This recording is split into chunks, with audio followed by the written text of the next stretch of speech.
সফটওয়্যারটা বানানো হয়েছে, এই সফটওয়্যারটাতে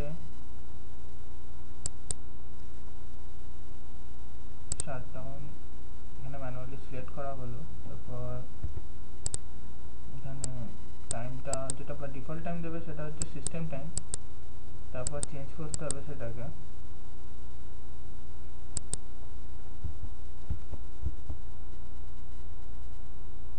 এবার এখানে জেপিজি ফাইল 1 দিলাম। এবার এটাকে স্টার্ট করলে এটা স্টার্ট হয়ে যাবে, স্টপ করলে স্টপ হবে, এবং এর যে আউটপুটটা সেটা এইমাত্র